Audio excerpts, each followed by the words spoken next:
Hey, it's me, Tarek here, and today I am going to be talking about one of the most comfortable objects on this planet, and that is pillows.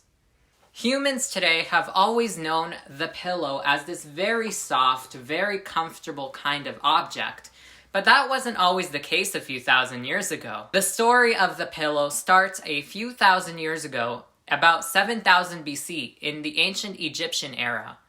And the ancient Egyptians created the first ever pillow that was ever discovered by humanity, and that is a very hard pillow made out of stone. The ancient Egyptians created this pillow in order to solve modern problems that the pillow today would solve, which is sleep problems, neck problems. Also, they had an additional problem they wanted to solve with this pillow, and that is preventing bugs and insects from crawling into the mouths and noses of pharaohs while they were sleeping. Surprisingly, this did happen because many Egyptians and their buildings weren't as well closed off as our buildings would be today. So many insects and bugs would actually crawl into buildings and crawl into the pharaohs' noses and mouths while they were sleeping. But luckily, the Egyptian stone pillow didn't last very long, and later on in ancient Europe, the stone pillow started to become much softer and much more like the pillow that we would know today. The ancient European pillows made in India, ancient Rome, were much softer, and they do kind of look like the pillows that we have today, except there was one major difference. These pillows were stuffed with different material than the typical material we would stuff our pillows today with. Today, our pillows are stuffed with either stuffing or polyester, and the stuffing is synthetically made, meaning it doesn't come from plants because of allergies and mold. But a long time ago, they didn't really have any factories or any way of creating synthetic material, so pillows, very soft pillows in the ancient European era, were stuffed with very natural material like straw, reeds, different kinds of plants.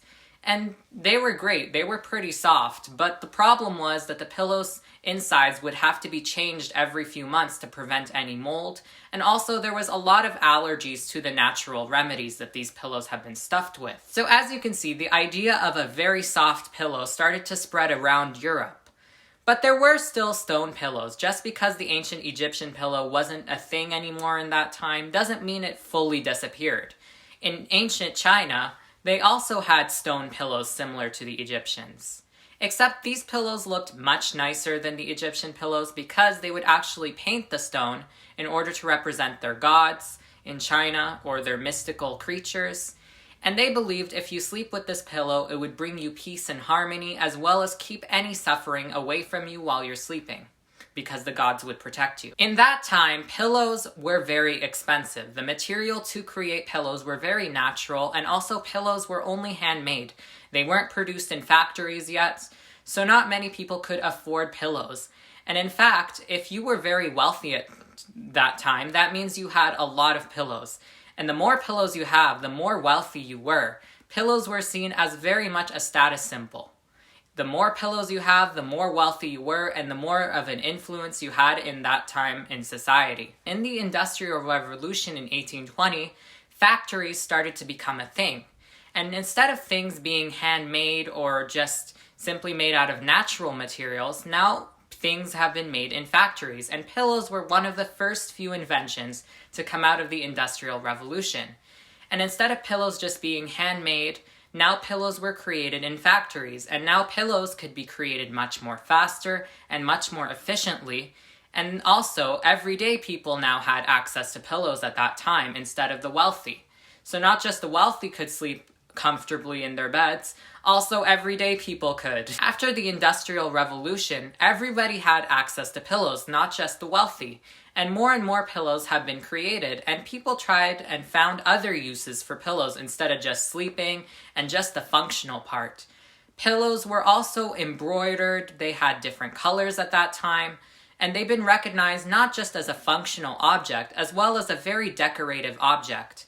Many living rooms, many rooms around houses and buildings started to have pillows in it. During the Victorian era that came after the Industrial Revolution, pillows started to be recognized as a very beautiful, very nice element to add to living rooms and decoration. As you can see, most of living rooms and rooms in the Victorian era had a lot of pillows and a lot of very decorative elements. And at that time, pillows were not just recognized for their functional part, but were also recognized for their beauty as well as their use for decorating and bringing out the room, so not just making it boring. As you can see in this picture of the Victorian era design, you can definitely see there is a lot of pillows in that room. You can definitely see there's a lot of pillows. Also, some pillows started to be embroidered into chairs, so chairs actually could be cushionated and very comfortable to sit on. And that is a quick summary of the pillow. As you can see, there has been so many different versions of the pillow. Depending on what culture you look at, there has been so many different kinds of pillows. And luckily, so many people today have access to this wonderful invention, and not just the wealthy. And luckily, our pillows are not made out of stone either.